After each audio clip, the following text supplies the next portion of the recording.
velocidades, entonces la temperatura, hablando figurativamente, sería 10. ¿Correcto? ¿Qué pasa si es que yo les dijera, les anulo la nota más alta? Baja. El promedio baja. Es lo mismo que ocurre acá. Las moléculas rápidas son las que pasan al estado gaseoso. Las más rápidas es como anularles las notas más altas. ¿Y el promedio de estas a qué es igual?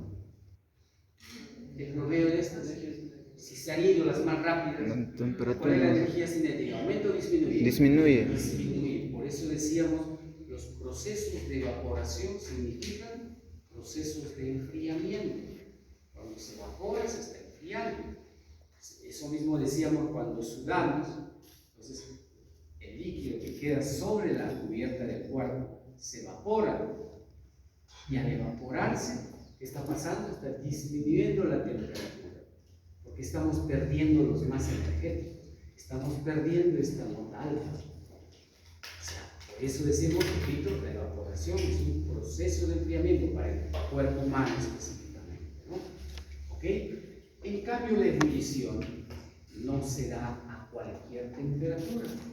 La ebullición se da a una temperatura definida para las condiciones del medio ambiente en que se lleva a cabo. Es decir, para Lima se da una temperatura definida para las condiciones atmosféricas de Lima. Para Ayacucho hierve el agua a una temperatura definida para las condiciones atmosféricas de acá, pero se da una temperatura definida. ¿Y cómo se da ese proceso?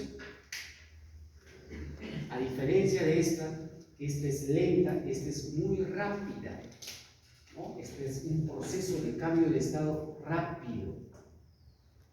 ¿Y cómo nos damos cuenta de eso? ¿Cómo nos damos cuenta que hierve? Cuando burbujea. Pues, usualmente, acá también hemos explicado, nos decimos, ¿por qué es que calentamos arriba? Perdón, ¿por qué es que calentamos de abajo cuando hacemos la cocción de nuestros alimentos?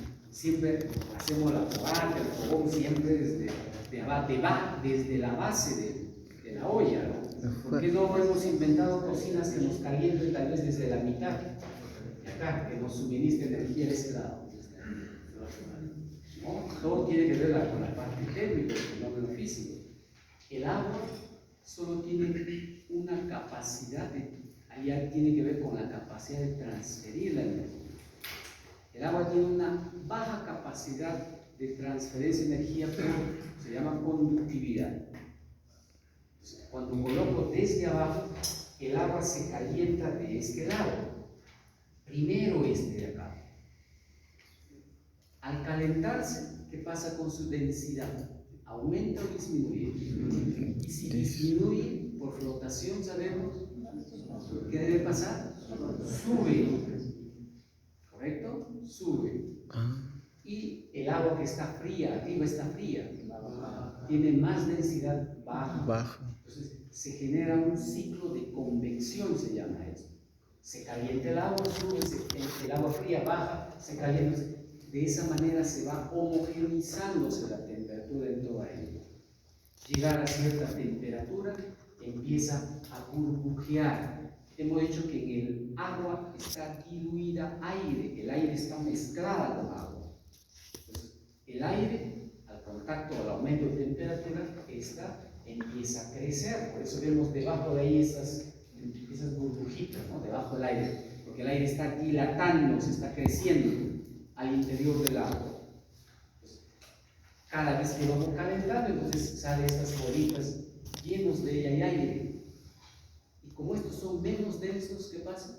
Salen, ya les van saliendo hacia la superficie. Si se han dado cuenta, sale a la superficie y explota.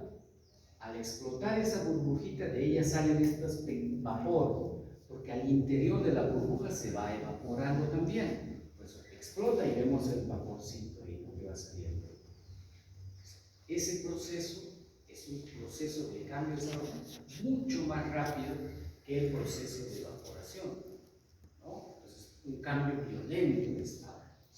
Este proceso de hervir y que salen burbujitas, que es un indicador de la ebullición, se da para una temperatura definida, pero que depende de las condiciones de presión del lugar, esencialmente la presión, ¿no? Entonces, en Lima, por ejemplo, en Lima puedo decir que la presión atmosférica, ¿dónde es mayor? ¿En Lima o en Ayacucho? En Lima. Al haber más presión y en Ayacucho menos, es como imagináramos acá las moléculas están más presionadas, ¿no? Más apretadas. En cambio, en Ayacucho están un poco más separadas. Entonces, este proceso de cambio de estado para que se vaporice significa romper las ligaduras intermoleculares, ¿no? Por eso tengo que darle energía. Esa energía que entregamos lo que hace es romper la unión molecular para que se libere, para que salte a vapor. Si no rompo las ligaduras, no puede pasar de un estado a otro. Por eso que acá decíamos, ¿quiénes son los que más fácilmente rompen? Energéticos. Los más energéticos. Tienen alta energía, son capaces de romper esas ligaduras y saltar al otro, al aire. Entonces, cuando hay más presión, necesito más energía para poder empezar a ebullir. Cuando hay menos presión, necesito menos energía para hacer ese mismo proceso. Más energía significa pues que este va a alcanzar más temperatura para hacer el proceso y este menos. En Lima, ¿qué temperatura hay? Sí, no, 100 grados. 90. 91 grados centígrados. Puede hervir en cero de Pascua a 80 grados. Y a más altura puede hervir el agua a 10 grados. Puede hervir el agua a 0 grados. ¿No? Claro. Agua hirviendo a 0 grados. Sí. Entonces, por eso, no todo agua hirviendo. ¿Dónde será a 0 grados? ¿De qué depende entonces? De la presión, de la presión. presión. Por eso decíamos también pues, este caso, ¿no? En el caso del sifón. En el caso del sifón que explicamos. ¿Ok? Cuanto más elevo es extremo del sifón, ¿qué pasa con la presión acá? La presión ahí disminuye cada vez. En la medida que va disminuyendo, entonces va a empezar a salir de burbujas. O sea, no todo agua hirviendo, por favor, quema, ¿eh? A veces tenemos pues, la concepción de que todo agua hirviendo tiene que quemar. No, no todo agua hirviendo quema. Puede usar agua hirviendo para congelar alimentos. Claro, se puede. El hecho es, ¿qué cosa es hervir? Que salga burbujas, ¿no? Y que se dé este proceso acelerado de cambio de estado de líquido a gas. Y esa condición lo puedo hacer manipulando solamente la presión. Hay experimentos que se hacen para eso, ¿no? O sea, puedo tener acá un recipiente, aquí está el agua, y aquí tengo una bomba que va a generarme el vacío. Entonces voy a sacar la presión, voy a sacar el aire que hay acá, voy a generar vacío. A medida que voy disminuyendo la presión acá, este va a empezar a burbujear, empieza a burbujear. Para una determinada presión ya burbujea y se evapora. Está hirviendo, pero la temperatura ahí afuera puede ser 0 grados si quiere. Puede hervir a 0 grados, ¿ok? Por eso es que las aguas termales están hirviendo, pero a una altura determinada estará hirviendo a 50, 60, 70 grados, pero no es 90 ni 100. ¿Ok? Entonces, es igual como decíamos acá, pues, como estoy elevando el líquido, a cierta altura ya pues la presión es tan baja que empieza a burbujear. Sí. Y al burbujear entonces se confina aquí vapor, que se llama, ¿no? Vapor. De ahí que decíamos la importancia de usar purgadores, ¿no? Válvulas. Siempre que hay válvulas que son los purgadores de que salga el aire, si no ya nos hace todo el proceso de interrumpir la continuidad, etcétera, el flujo, etcétera, ¿no? Y tan igual que esto pues es nuestra famosa olla a presión. ¿Por qué se llama olla a presión? Cambias la presión. Aumentamos la presión. Es una olla que está cerrada, mi ollita, Arroz. herméticamente cerrada. Frijoles. ¿No? Herméticamente cerrada. A medida que va calentando, va vaporizándose y la presión acá al interior cambia. Esta a nivel del mar es una atmósfera. En Ayacucho nuestra presión es casi 0,7 atmósfera. acá la presión puede cambiar hasta, o sea, como está herméticamente cerrada, la presión puede alcanzar acá hasta 10 atmósferas. Entonces, para que llegue a 10 atmósferas, ¿a qué temperatura alcanzará? Puede ir a 200 grados, a 150 grados. Como la temperatura aumenta acá, entonces fácilmente cose los alimentos. Cuando la temperatura es 150 grados, acá solamente alcanza 100, ¿no? Entonces, ¿quién tiene más energía térmica? Digo energía térmica. Este de 150, más energía térmica, que es capaz entonces de generar todos los procesos de cocción en los alimentos más rápidamente que de 100. En cambio, en Ayacucho, más lento cocinamos, porque solo alcanza 91.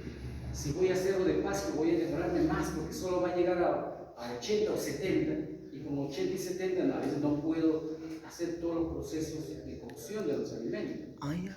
Entonces, porque la temperatura es menor, y si me voy a la cuna, tal vez donde la temperatura de ebullición es, voy a ponerme el caso que sea 50 grados nada más, y 50 grados, ¿cuánto me demoraré para hacer el proceso de cocción? Claro, véase que la temperatura no va a cambiar durante el proceso de ebullición, va a mantenerse a 50, de ahí no pasa, por más que más fuego lo ponga, no va a pasar de 50. Es su temperatura límite para ello. Entonces, lo mejor será pues cerrar, por eso cerramos. También es distinto dejarle abierta que estar cerrado, ¿no? Al cerrar un poco, lo que controlo es que la presión del interior aumente un poquito más, aunque sea, para que aumente su temperatura de ebullición y mejore mi proceso de cocción. ¿Ok? Entonces, véase, aquí hemos dado toda la diferencia entre evaporación y ebullición. Pero lo principal que hay que tener en cuenta acá, sobre todo para la ebullición, ¿no? O en general, el proceso de fusión, ebullición, condensación y solidificación en la mayor parte de los cuerpos se da a una temperatura determinada, ¿no? O sea, el proceso de cambio de estado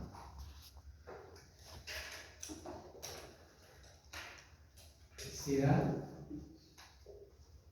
a una temperatura definida. Y durante todo ese proceso de cambio de estado no cambia la temperatura. O sea, mientras el agua está hirviendo, llegó a 100, la temperatura no va a cambiar hasta que todo el agua se evapora. ¿Correcto? Durante el proceso de ebullición, la temperatura del agua no cambia hasta que todo el agua que yo tenga acá pase al estado gaseoso. Y una vez que ya esté en estado gaseoso, recién puede aumentar la temperatura. ¿Sí?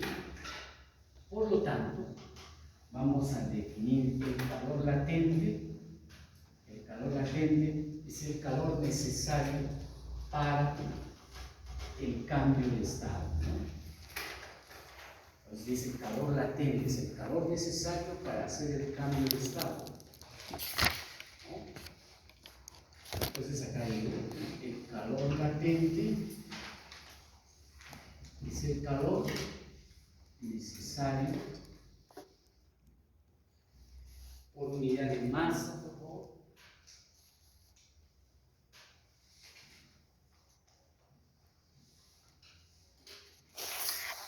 para cambiar de estado.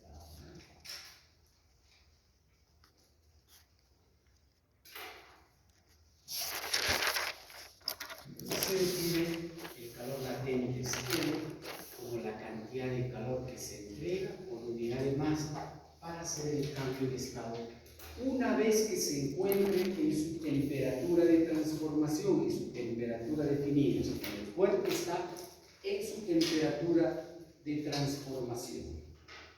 ¿Ok? Pues, por ejemplo acá tenemos para el caso del agua, es la que más tenemos información.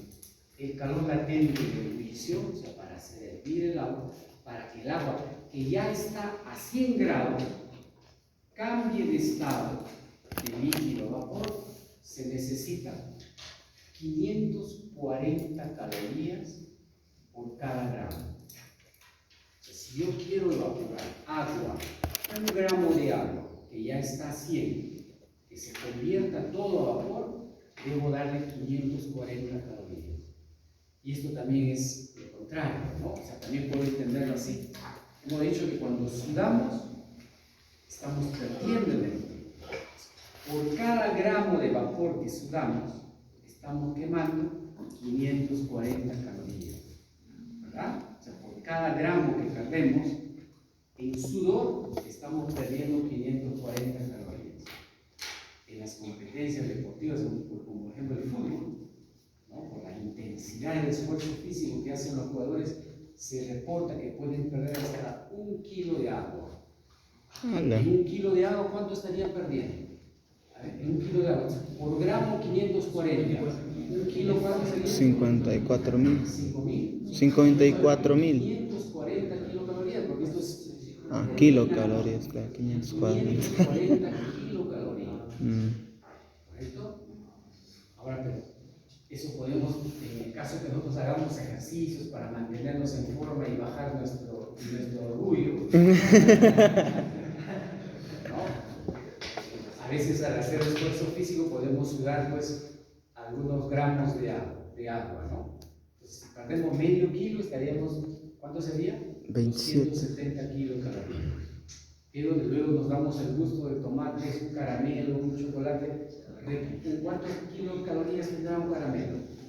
Puede estar 10 kilocalorías. 2-3 barritas de chocolate ya repone todo el esfuerzo que hemos hecho de media hora. ¿Okay? Pero ese es el estimado. Por cada gramo de agua que se evapore, perdemos 540 calorías. O al revés, necesito, para que se evapore 1 gramo de agua a 100 grados, necesito darle 540 calorías. El proceso inverso de la ebullición, ¿no? ¿Qué viene a ser? La condensación. ¿Qué pasa en la condensación? Si yo quiero, ya tengo el vapor acá, quiero condensar, ¿qué debo hacer? ¿Seguir dándole energía o debo quitarle energía para que pueda condensar? Quitar. Por eso es que aquí, cada vez que hable del proceso inverso, tiene que ser solamente lo contrario. O sea, para condensar 1 gramo de vapor de agua en líquido, debo quitarle al agua 540 calorías. Eso significa lo mismo, ¿no? Igual, el calor latente de fusión del agua es 80 calorías por cada gramo. ¿Fusión qué cosa es? Pasar de sólido a líquido. O sea, tengo un trozo de hielo a 0 gramos, quiero fundirlo completamente. Por cada gramo que quiero fundir, debo darle 80 calorías. ¿Ok? Y si quiero solidificar, quitar. ¿Qué cantidad? La misma, solo negativa, ¿no? ¿Ok? Eso funciona en ese sentido. Para solidificación es lo contrario de fusión. Para el caso del agua, entonces para el caso del agua, que estoy tomando el agua, hay que tener en cuenta esta reglita, ¿no? La cantidad de calor y los cambios de temperatura que puedo provocar en el tiempo nada más. Por ejemplo, para el caso del agua, el agua tiene 2 puntos críticos especiales, ¿no? En condiciones normales, 0 grados, en centígrados. ¿Y cuál es el otro? 100 grados centígrados. Voy a hacer acá en temperatura.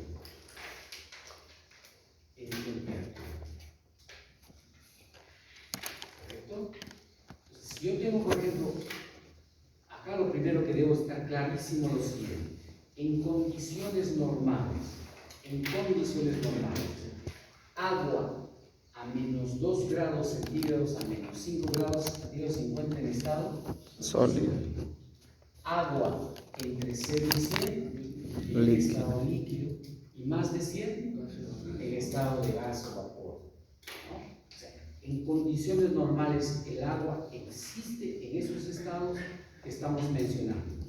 Si yo pregunto, en condiciones normales tengo agua a 120 grados centígrados, ¿en qué estado se encuentra? Vapor. tengo agua a menos 20 grados centígrados. Sólido. Eso se reconoce. Para condiciones normales, para otras condiciones, yo puedo tener agua líquida, tal vez a 200 grados centígrados. Puedo tener agua sólida, tal vez a 20 grados centígrados.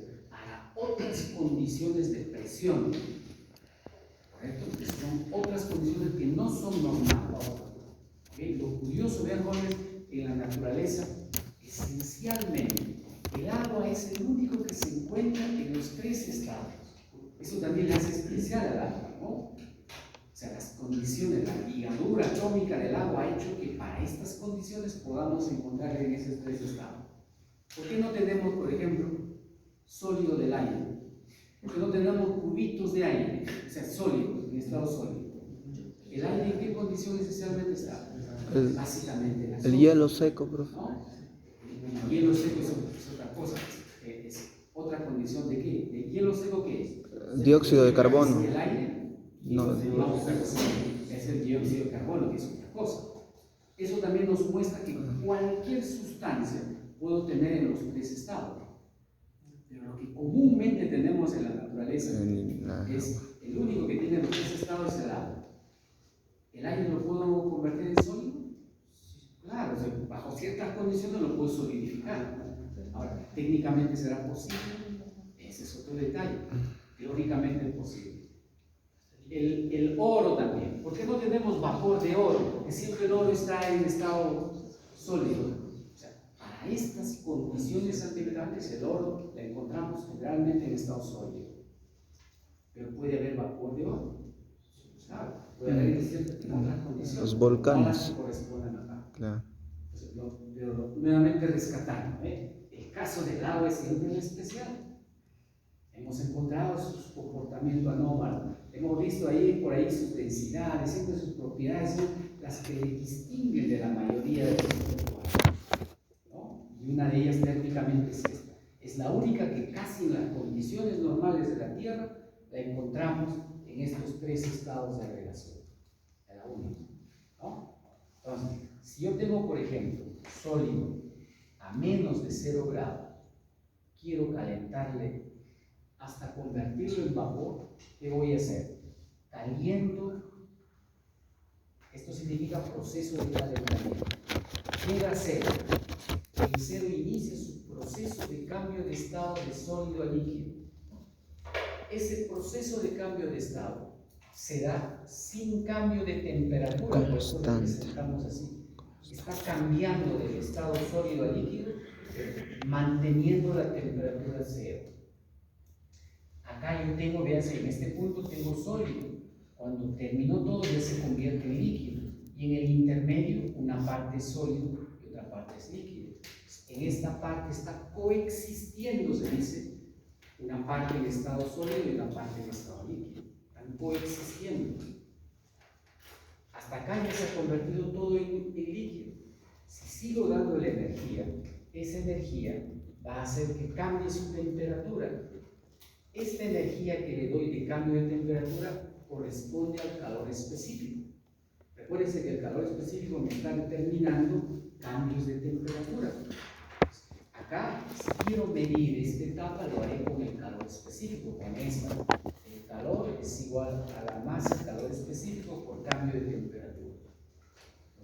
Este calor, algunos le llaman sensible, es el calor que se necesita para cambios de temperatura. Y en estas etapas, acá se da la transformación, acá uso calores latentes que corresponden. Y acá nomás despejo esta masa por ella, ¿no? Llega a 100, acá es líquido. Inicia su proceso de cambio de estado. Constante. Y mientras cambia de estado, no cambia la temperatura. Acá será, ¿qué estado se encuentra en esta parte? Líquido. Y en el final, Gas. ya es gaseoso. Y en el intermedio, una parte líquida, una parte gaseosa. ¿Ok? Y a partir de esta, si sigo calentando, cambia la temperatura. Pero durante el proceso de cambio de estado, no hay ese cambio, ¿no? ¿Ok? Correcto. Entonces, y acá solamente vamos a conocer así consulta. ¿Qué es el punto triple de la boca? Que es un estado donde coexiste. Exacto, ¿no? Cuando hacemos un proceso de, o sea, podemos hacer pues en este tipo de unas tablas que podemos hacer acá. Lo que estamos viendo ahí solamente es, véase por puedo hacer presión y temperatura acá, ¿no? Una curva de presión y temperatura. Para la presión atmosférica que estamos acá, presión atmosférica, ¿no? Tenemos estos puntos críticos del agua. Acá se dan los procesos de cambio de estado. Esto es lo que graficamos ahí, ¿no? Ayacucho, hemos dicho, estamos a una presión atmosférica menor que esta, más abajita. Para Ayacucho, por ejemplo, que la presión es menor, estos puntos críticos ya no corresponden a cero. Este, por ejemplo, está un poquito más dado a este lado, y para nosotros 91 acá. ¿Ok? Entonces, si sigo bajando la presión, este punto va cambiando y la temperatura de ebullición va bajando. Es una curva que se hace para el agua de todos los, digamos, procesos de cambio de estado para distintas temperaturas. Nos sale una curvita así, pues esta, ¿no? Acá. Y por acá sale un punto determinado.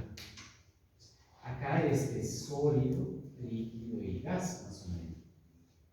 Yo puedo saber acá con este tipo de gráficos especiales, puedo saber cuando está hirviendo, por ejemplo, en la cocina o la olla esta que hemos hecho de olla a presión, donde la presión es alta, puedo saber a qué temperatura va a hervir.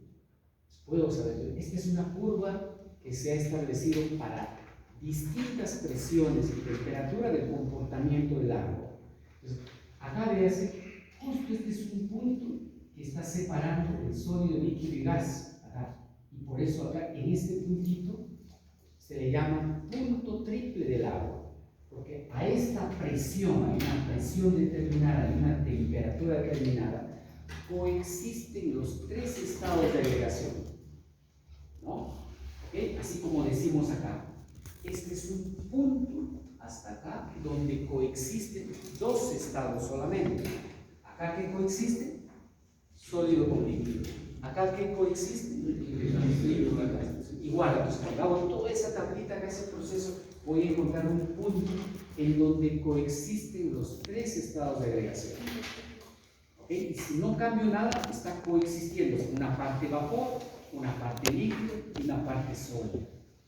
Es algo a veces difícil de interiorizar, ¿no? Pero hay esa condición. Pero eso se va a dar solo para una temperatura determinada y para una presión determinada. No en cualquier condición encontramos eso, ¿no? Ahorita no recuerdo los valores, entonces muy próximo a cero. Y esta presión no tengo ahorita, no recuerdo el valor que corresponde. Pero ese es el punto triple del agua, ¿no? Entonces, estas son curvas de estado. Yo puedo hacer esta curva de estado para todas las sustancias, para el agua. Puedo hacer para un líquido, para un sólido, todo. De modo que aquí yo puedo saber para tal presión cuándo es su temperatura de fusión, su temperatura de ebullición, o si tiene punto triple, en qué condición van a estar los tres estados. O sea, puedo tener toda esa información a través de estas tablas, ¿no? ¿Okay? Profesor, esa gráfica de allá en el eje X, ¿qué variable va? Esa puede ser la energía o a veces en algún caso tomamos el tiempo también, ¿no? O sea, esta puede ser la energía, a veces el tiempo.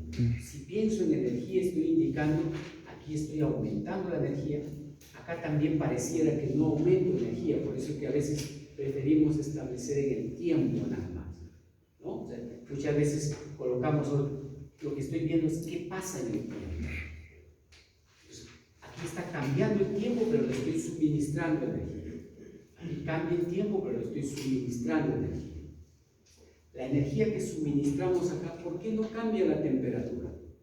Es una pregunta que a veces se hace. Es que está saliendo. ¿Qué está haciendo esta energía que suministro acá? Se va al ambiente. Se está liberando.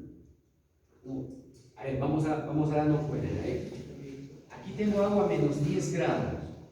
Este gráfico me está indicando que estoy entregando energía de calentamiento con calor específico. Estoy entregando energía, porque para hacer todo este proceso tengo que darle energía. Si no le doy energía, no hay este proceso, ¿no? Aquí estoy entregando energía y está cambiando la temperatura. Por eso lo mido con el calor específico.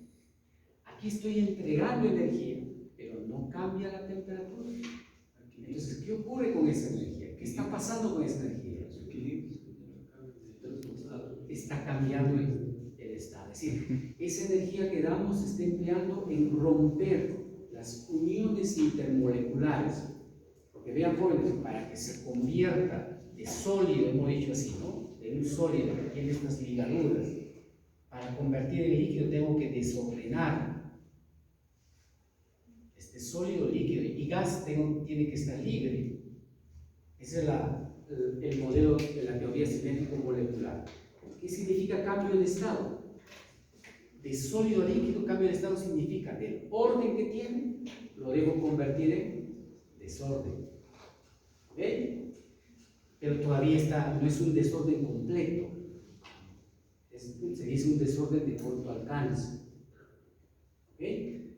Y si quiero convertir de líquido a gas, debo desordenar completamente, debo romper estas uniones intermoleculares para que cada quien se mueva libremente. Ese es el cambio de estado con la teoría cinético-molecular. Por eso es que aquí tengo que dar energía para que aumente su energía y empiece a desordenarse. Si ya se desordenó, se llama líquido. Y si rompí todas las uniones y está completamente desordenado, se llama gas. O sea, no es otra cosa, por favor, no es otra cosa. ¿Qué es sólido? Es un estado en donde tiene una estructura molecular ordenada, regular. ¿Qué es un líquido? Cuando no hay un ordenamiento molecular en su estructura. ¿Y qué es un gas? Cuando cada quien se mueve libremente. Para hacer estos procesos de cambio de estado, entonces tengo que darle energía. Acá. Le doy energía, aumenta su agitación, se desordena y ya se convierte en líquido. Sigo dando energía para que se rompan estas uniones y se libere cada una. ¿Y el proceso inverso qué significará? Al quitar energía, hago que estos se acerquen, al acercarse empiezan a unirse. Pero al inicio están todavía pues, un poco desordenados, ¿no? Entonces es un líquido. Y para convertir en sólido, ¿qué debo hacer? Seguir quitando energía para que se unan más y empiezan a formar una estructura ordenada. Forma la estructura ordenada, a eso le llamamos sólido. Ese es sólido. O sea, fíjese la diferencia entre esos estados, solo implica ese tema del ordenamiento molecular, no es otra cosa. Entonces, la teoría cinética nos